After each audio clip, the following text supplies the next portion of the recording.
Aujourd'hui, les syndicats font partie intégrante de notre paysage sociopolitique. Ils sont des partenaires incontournables du secteur économique et social. On l'a peut-être oublié, mais un certain Karl Marx y a joué un rôle essentiel. Chassés d'Allemagne en raison de leurs opinions politiques, Karl Marx et Friedrich Engels s'installent à Bruxelles de 1845 à 1848. C'est là qu'ils vont rédiger le manifeste du Parti communiste. Qui sera un document de référence par la suite, puisqu'il va dire c'est aux ouvriers à s'organiser, le prolétariat, donc c'est-à-dire ceux qui vivent uniquement de leur force de travail, est la seule classe révolutionnaire, la seule classe qui est à même de renverser la bourgeoisie.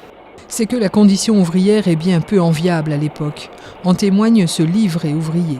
Sans ce carnet, pas de travail. Le patron, le maître, a alors tous les droits, l'ouvrier, aucun. Ils n'ont aucun droit politique. Au point de vue économique, le Code civil dit que le maître est cru sur parole et toutes les coalitions, donc, qui sont un peu les ancêtres des syndicats, sont interdites par la loi et punies par le Code pénal. Mais la classe ouvrière va bientôt réagir et organiser la révolte. Une des manières, évidemment, au début où ils se manifestent, c'est ce qu'on appelle l'émeute, qui fait peur, où ils détruisent les machines, notamment dans les charbonnages ou dans l'industrie textile.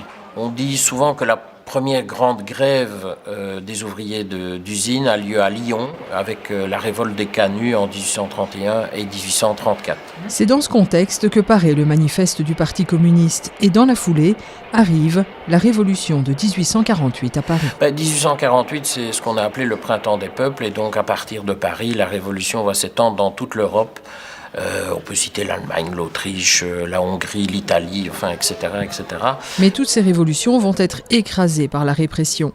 Marx et Engels sont expulsés de Bruxelles, ils vont se réfugier à Londres. Ils font donc attendre 1864 pour que soit créée la première internationale ou l'Association internationale des travailleurs, avec comme promoteurs les deux mêmes, c'est-à-dire Marx et Engels. Prélude au syndicalisme, cette première internationale va s'implanter dans l'industrie belge. Mais des divisions internes et l'écrasement de la Commune de Paris en 1871 vont stopper son expansion. Mais elle va reprendre au début des années 1880, où à partir de ce moment-là, artisans et ouvriers d'usines vont unir leurs forces, et une des premières manifestations en Belgique de cette union, c'est la création du Parti ouvrier belge en 1885, ici sur la Grande Place de Bruxelles, à la Maison du Cygne.